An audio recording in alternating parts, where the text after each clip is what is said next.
Olá! Nesse vídeo eu vou falar um pouco sobre quais perfis de pessoas que provavelmente se envolvem em um relacionamento com um narcisista. Como vocês já devem saber, não é à toa, não é ao acaso que as pessoas vêm parar nas nossas vidas e que nós nos envolvemos com determinado tipo de pessoas. Com relação a isso, nós que trabalhamos na abordagem de esquemas, falamos sobre a química esquemática, que é quando uma disfuncionalidade em mim aumenta ou reforça ou alimenta a disfuncionalidade do outro, na pessoa com quem eu me relaciono. E isso acaba gerando uma troca que também favorece que alguns perfis de pessoas se encontrem. Então, eu vou falar sobre 3 tipos de pessoas que se envolvem com narcisistas, né? O primeiro perfil é o perfil de pessoas com características dependentes. Aqui podem entrar pessoas que têm personalidade dependente, né? Existe um tipo de personalidade chamado personalidade dependente. Podem entrar pessoas que têm o perfil borderline, né? Que são pessoas que também têm características dependentes. Em alguns casos também acontece, não é tão comum quanto borderline, né? A gente fala que é um casamento muito comum da border com o narcisista, mas pode acontecer também com pessoas que têm personalidade histriônica, porque também são pessoas que estão muito preocupadas com a questão de aparência, status, e principalmente são pessoas que buscam agradar, né? Então, pessoas que têm essa característica mais dependente são pessoas que querem agradar o tempo todo, né? E muitas vezes elas acabam se sacrificando em prol do outro. São pessoas que são inseguras, né? Porque de alguma maneira não conseguem valorizar e respeitar a si mesmas em primeiro lugar.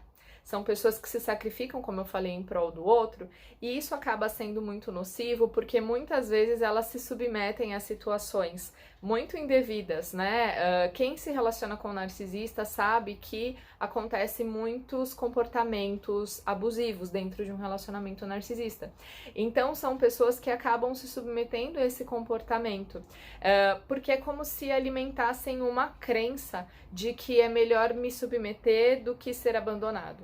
Então são pessoas que têm essa insegurança também com relação ao abandono, né? Que é o que? A pessoa ir embora, terminar o relacionamento comigo, me trocar por alguém. E aí, para não viver essa dor do abandono, elas acabam vivendo essa dor em conta-gotas, que na verdade não é uma dor em conta-gotas, porque é um sofrimento muito grande se relacionar com uma pessoa abusiva como é o narcisista. Dentro desse primeiro grupo, também existem as pessoas que estão dentro de um arquétipo ou do perfil que nós chamamos de a salvadora, né, que são aquelas pessoas ou mulheres, né, em sua maioria são mulheres que se relacionam com narcisistas, que são aquelas pessoas que também alimentam crenças do tipo eu não estou na vida dessa pessoa por acaso, eu estou aqui para ajudá-la a se tornar uma pessoa melhor. Ou então, essa pessoa precisa de mim para salvar, né, para salvá-la, e assim ela vai se tornar uma pessoa melhor, assim ela vai aprender a respeitar os outros, assim ela vai aprender a valorizar os relacionamentos. E na verdade tudo isso não passa de crenças que são infundadas, né? Acaba sendo um auto-engano muito grande, um boicote, né, que faz com que a pessoa se mantenha nesse relacionamento às custas de um sofrimento emocional muito grande. Então, esse é o primeiro perfil de pessoas. O segundo perfil de pessoas são os próprios narcisistas, né? Também é comum que narcisistas se relacionem com narcisistas. Isso acontece por causa de um certo tipo de identificação muito grande entre eles. São pessoas que têm perfis parecidos. Então, são pessoas que têm a mesma característica de idolatria no início do relacionamento, né? Elas idolatram o outro, elas olham para o outro como alguém perfeito. Elas também se mostram como alguém muito perfeito. Do mesmo jeito, são características do narcisista, como a gente já sabe, fazer de tudo para conquistar o outro no início do relacionamento. Então são pessoas que se moldam demais, elas não são verdadeiras em quem elas realmente são. E aí elas passam uma imagem de perfeição e existe essa troca, né, de idolatria, essa troca de uma admiração cega no início do relacionamento. A gente sabe que isso não se sustenta por muito tempo. Assim que o relacionamento começa a ficar mais sério, então mais constante, que existe uma convivência maior, essas pessoas elas começam a lidar com as primeiras percepções de falha um no outro, e isso faz com que quebre ali o cristal da idolatria, que é um cristal muito frágil.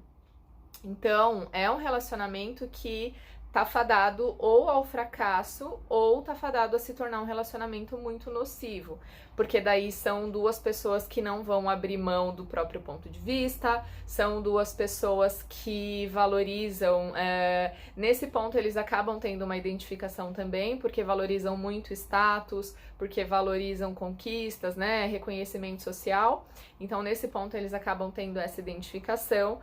São pessoas que são mais superficiais, então não vão se envolver também profundamente, e aí é por conta dessa identificação que muitas vezes acaba acontecendo esse relacionamento entre pessoas que são, né, ambos narcisistas. Como eu falei, é um relacionamento que está fadado ao fracasso, porque são pessoas que são arrogantes, né? Então, dois bicudos não se bicam. E aí eles vão começar a competir, é um relacionamento que vai entrar numa competição muito grande, vão começar a competir entre si e vai se tornar extremamente nocivo. O terceiro grupo de pessoas que se relaciona com narcisistas são pessoas que possuem um esquema que nós chamamos de esquema de busca de aprovação e reconhecimento. Então, muitas mulheres, por exemplo, né, usando o exemplo das mulheres, não são narcisistas, também não são dependentes emocionais, porém também são inseguras, né? As pessoas que têm esse esquema de busca de aprovação, elas acabam buscando fortalecer a autoestima a partir do externo, a partir da aprovação e do reconhecimento de outras pessoas. E quando isso acontece de maneira exagerada, isso vai no extremo, acaba sendo bem nocivo, porque essas pessoas não constroem uma autoestima saudável, então elas acabam sendo pessoas inseguras, muitas vezes não sabem, não se conscientizam dessa insegurança, porém, essa insegurança faz, como eu falei, que elas busquem aprovação externa. Então acaba sendo uma fonte de aprovação muito grande para essas pessoas namorar com uma pessoa que é tão bem relacionada, teve uma carreira ou tem uma carreira de sucesso, como o narcisista muitas vezes tem, essa questão do status social mesmo, né, muito aparente, e que é uma pessoa que é admirada, né? Então, circular no meio social, em eventos sociais, né, estar em um relacionamento com o narcisista passa a ser uma fonte muito grande de aprovação externa, porque as pessoas olham para o narcisista e o admiram, então automaticamente passam a admirar o parceiro também, porque afinal de contas, para se relacionar com uma pessoa tão boa assim, né, que tem uma carreira maravilhosa, que é tão reconhecida na sociedade, tem que ser uma pessoa muito legal também. E aí acabam alimentando essa fantasia realmente, né? É como se elas acreditassem que elas podem brilhar através dos fragmentos de brilho que elas recebem dentro desse relacionamento. Então, porque as pessoas admiram o parceiro, elas acreditam, né? Elas acabam se alimentando também dessa admiração como se elas também fossem merecedoras dessa admiração pelos mesmos motivos. Então, são pessoas que muitas vezes não sabem, mas precisam dessa aprovação externa para se sentirem bem consigo, e são pessoas que também têm potencial para cair nas garras do narcisista, para acabar se envolvendo em um relacionamento com o narcisista.